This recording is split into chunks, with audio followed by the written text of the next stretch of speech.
আজ শেয়ার করব। আমরা সবাই জানি, তারপরেও দেখুন, আমরা সাধারণভাবে জানি যে ডাক্তার, ইঞ্জিনিয়ার বা প্রকৌশলী যারা আছেন, আরও বিশেষ কয়েকটা সাইট আছে। লেখাপড়া করে যদি ছেলেমেয়েদেরকে মানুষ করতে পারি আমরা, তারা এই সমাজে অনেক সুন্দর করে থাকতে পারে, অনেক আপার লেভেল উঠতে পারে, প্রতিদিন অনেক টাকা ইনকাম করতে পারে। খেয়াল করে দেখুন, এমন কোনো পিতামাতা আছে এই সমাজে যে চায় না যে তার সন্তান ডাক্তার হোক, ইঞ্জিনিয়ার হোক, অথবা আরও যে ভালো ভালো সায়েন্সের সাবজেক্টগুলো আছে বিশেষ করে ওই সাবজেক্টগুলো পড়ুক, অথবা ইংরেজিতে অনার্স মাস্টার্স করুক, অর্থনীতিতে অনার্স মাস্টার্স করুক, কেউ গণিতে করুক। সবাই চায়, প্রত্যেকটা পিতামাতাই সর্বোচ্চ চেষ্টা করে। কিন্তু তাই বলে আমরা কি সব সন্তানদেরকে ডাক্তার বানাতে পারতেছি? কেন পারি না? ইঞ্জিনিয়ার বানাতে পারি না, কেন পারি না? একবার কি প্রশ্ন করছেন? আমার মাঝে মাঝে প্রশ্ন হয় যে আমার ছোট্ট শিশুটাকে আমি চাচ্ছি এইভাবে, কেন হচ্ছে না?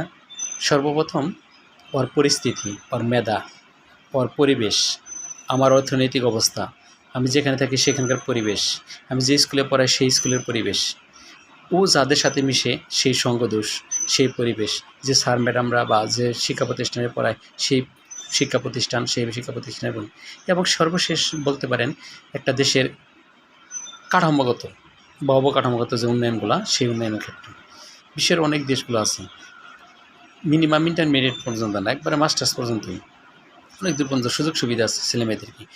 স্টিপেন্ড, যেটা বৃত্তি বা উপবৃত্তি, অর্থাৎ একজন ভালো মেধাবী ছেলে মেয়ে থাকবে তাদেরকে পড়ানো শোনা। কিন্তু আমাদের দেশে এখন পর্যন্ত শুনি ঢাকা ভার্সিটির চান্স পেয়েছে বা অন্যান্য ভার্সিটির চান্স পেয়েছে, ডাক্তার হবে, সে ভর্তি ফর্মে টাকা জোগাড় করতে পারতেছে না, পেপারে লিখে দেয়। এটা আমাদের জন্য দুর্ভাগা, কারণ আমরা দারিদ্র দেশ।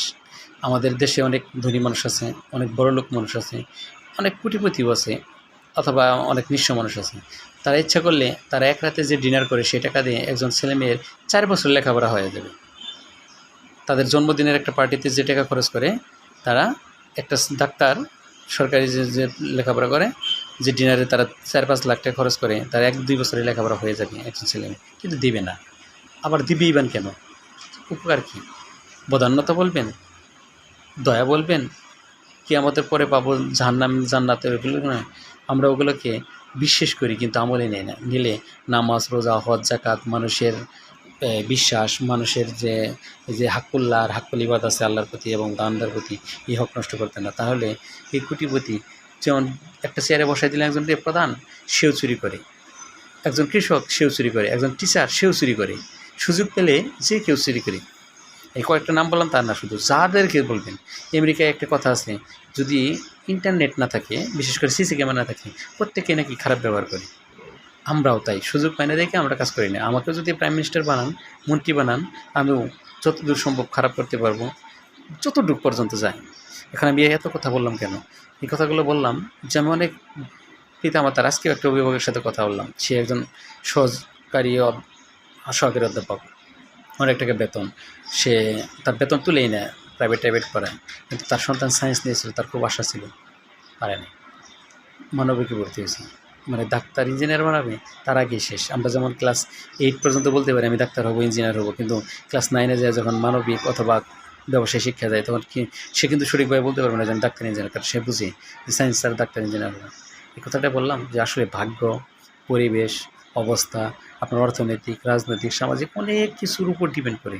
সর্বশেষ উপরে যে আছে তিনি কী লিখে রাখছেন সেই ভালো জানেন। আপনার চেষ্টা করলে হতেও পারে, আবার নাও হতে পারে, কিন্তু উনি যদি লিখে থাকেন আপনার চেষ্টা অটোমেটিকলি হবে। অনেক ছেলে মেয়ে আছে অনেক টাকা দিয়ে লেখাপড়া করে ডাক্তার হচ্ছে, আবার অনেকে আছে যদি বলে 50 লাখ 1 কোটি টাকা দেবো, তুমি শুধু পড়ো, তারপর ডাক্তার হতে পারতেছেন, ইঞ্জিনিয়ার হতে। এই জন্য দুঃখ করার দরকার নাই। যে আপনি আছেন সর্বোচ্চ চেষ্টা করবেন আপনার সন্তান সন্ততি নিয়ে সর্বোচ্চ জানিয়ে ভালো জায়গায় নিতে পারে আল্লাহ পাক, কারণ তাছাড়া উপায় নাই। আমি যতটুকু বিশ্লেষণ করে দেখতে পারতেছি ব্যবসায় আসলে যদি সার্বিকভাবে না হয়, সম্ভব না।